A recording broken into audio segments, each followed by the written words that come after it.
Em muitas crenças, acredita-se que nós humanos temos algo a mais que apenas carne e ossos, e que cada um de nós possui um espírito, uma alma, e que, quando viemos a falecer, nosso espírito enfim descansa, junto à sua crença.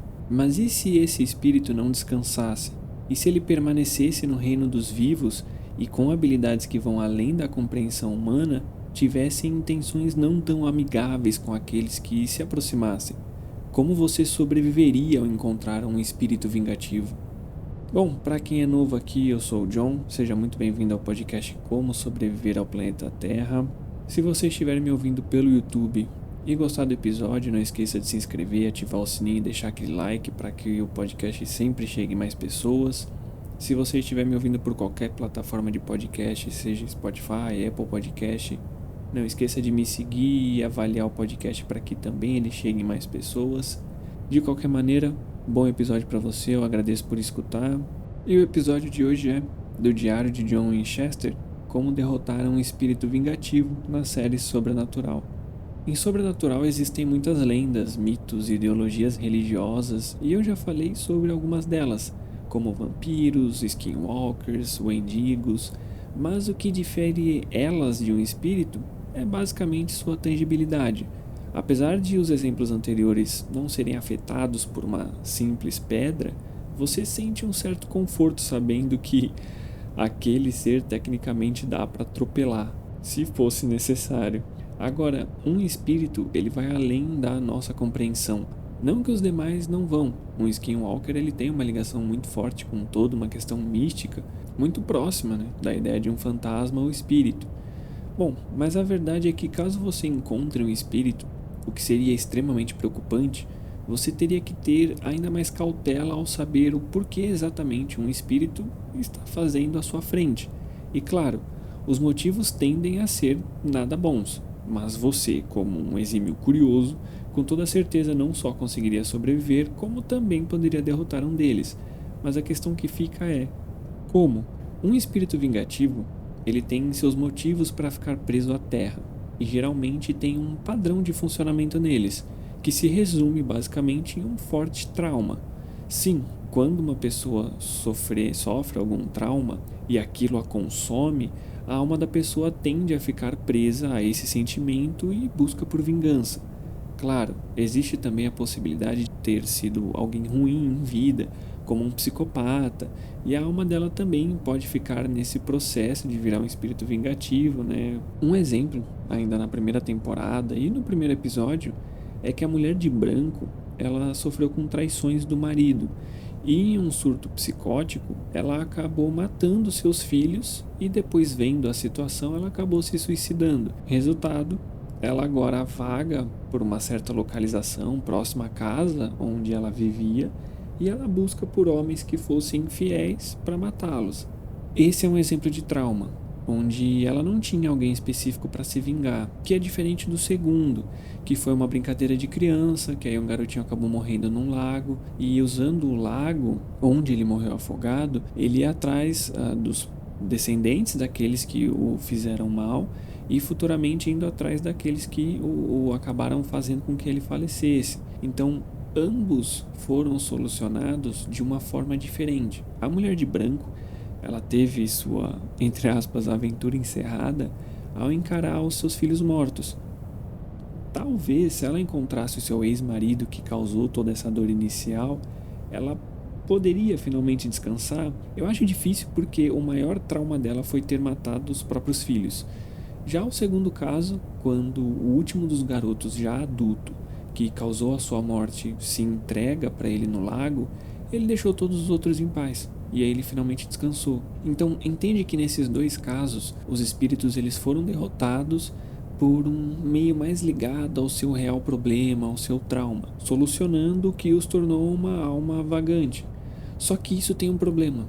Nem sempre você vai conseguir entender qual foi o trauma que criou aquele espírito para então usar contra ele. Essa forma de combater um espírito, apesar de muito eficaz, muitas vezes, na verdade na maioria delas, acaba indo muito além do que você vai conseguir descobrir sobre o passado daquela pessoa que já então é falecida. E isso vai nos levar às formas mais práticas de combater um ser sobrenatural desses. Mas antes, você precisa saber, obviamente, identificar um espírito vingativo. Não adianta de nada você estar preparado para tudo e, na verdade, for algo totalmente diferente do que você imaginava. Então, vamos usar os meios para classificar o que é realmente um espírito vingativo. Um espírito vingativo, por estar em um plano diferente, ele não deixa pegadas, ele não deixa digitais, ele não deixa nenhum traço de uma pessoa normal, como por exemplo fios de cabelo caídos por aí. E às vezes as características físicas elas podem entregar que ali se trata de uma alma e não de um humano vivo. Mas eu diria para você não se prender a essa característica, porque na série muitas vezes eles pareciam pessoas normais, mas ainda existem outros traços, como o ambiente ficar frio de uma hora para outra, e eles também causam interferência em qualquer objeto que use de energia, como lâmpadas, TVs, rádios, celulares. De certo ponto agora, tendo essas características em mente, você consegue obviamente identificar o que é um espírito vingativo. Mas e agora? Eu sei e agora eu corro, certo? Não. Tem meio de você se proteger e na verdade eles são vários. Então vamos lá. Para se proteger em geral, você precisa de duas coisas: sal grosso e ferro puro. O significado deles é mais algo simbólico em certas culturas do que de fato tem uma explicação. Então, por ser algo puro, cria-se a ideia de que eles protegem você. Entra também naquela questão da prata que eu já falei em diversos episódios, que ela é um agente antimicrobiano.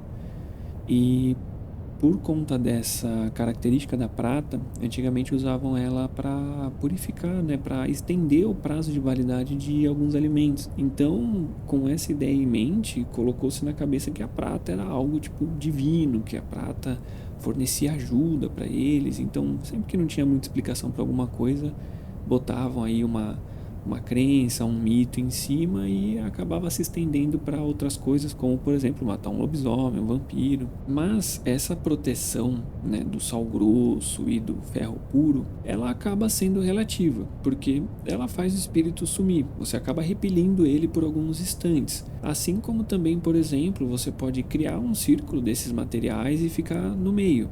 Isso impede que ele entre. Mas por que exatamente é relativa essa proteção? Alguns espíritos, na verdade, acho que a maioria deles vão ter uma força sobre-humana e eles conseguem interagir com o ambiente. Então, se ele tem consciência disso e ele resolve, por exemplo, abrir as janelas e criar um vento mais forte, ele varre o sal. Então você fica desprotegido. O mesmo vale com o ferro. Com a força dele, ele pode fazer com que um grande objeto seja arrastado, bata ali na sua proteção e desfaça ela. Então, é útil se você, por exemplo, ficar jogando sal grosso e ferro puro no espírito, ele vai acabar sumindo e você consegue se manter seguro ali de tempos em tempos, mas acaba sendo só por um tempo. Porque nesse caso você está se protegendo, mas você não está o derrotando, então ele vai continuar ali. Então, para derrotar de fato nós vamos ter que ir um pouco mais a fundo na sobrevivência.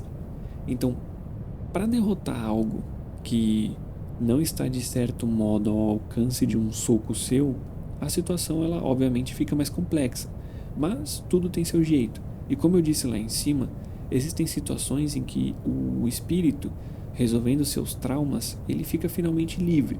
Mas isso é muito difícil de conquistar. Não é impossível, mas difícil. Então o modo mais simples é identificar o que o prendeu na Terra. Pode ser uma casa, um objeto, inúmeras coisas. Por exemplo, no primeiro episódio, o Sen ele descobre onde a mulher de branco estava enterrada. E ele estava indo até lá para salgar e queimar os ossos, assim exorcizando o espírito. Mas ele não conseguiu ir porque ele acabou trombando o espírito no meio do caminho e acabou tomando outro fim. Então, se ele queimasse os ossos, ele iria libertar ela? Talvez sim ou talvez não. Às vezes, o que ligava ela à terra não eram os restos mortais, e sim a casa que ela não conseguia entrar por conta dos filhos. Então, nesse caso, teria que queimar a casa. E o mesmo acontece com outros espíritos. Eles podem estar ligados a objetos. Então, queimar os restos mortais não surtiria efeito. Então, é importante ter essa noção, pois muitas vezes o corpo da pessoa já foi cremado. Então, não sobra muita coisa para você usar. Não é fácil. Eu disse que é difícil, mas É simples, só tem que identificar o objeto. Só assim para fazer com que ele descanse. Então, na dúvida, queima tudo, objetos, restos mortais, que aí é basicamente certeza que vai se resolver. Mas lembre-se, em sobrenatural não existe uma religião específica e ela que funciona. É um aglomerado de informações, deuses, entidades, mitos, lendas. Não se apegue ao mínimo, vá além do que já está acostumado e conhece. Existem muitas outras crenças que abrangem meios de combater entidades, assim como eu já falei no episódio do Skinwalker, do Endigo, sobre jeans também. Não importa o quão estranho seja, se existe, tem um meio para se proteger e tem um meio para derrotar. Bom, esse foi o episódio de hoje. Se você escutou até aqui, eu espero que você tenha gostado e eu agradeço por ter escutado até aqui. De qualquer maneira, se me ouviu pelo YouTube, se inscreva, ative o sininho e dê um like para sempre receber as notificações e para que o podcast chegue em mais pessoas. Se você me ouviu por qualquer plataforma de podcast, me siga na plataforma que você está escutando, avalie para que ele chegue em mais pessoas. De qualquer maneira, eu agradeço muito por ter escutado até aqui, até a próxima e um beijão para vocês.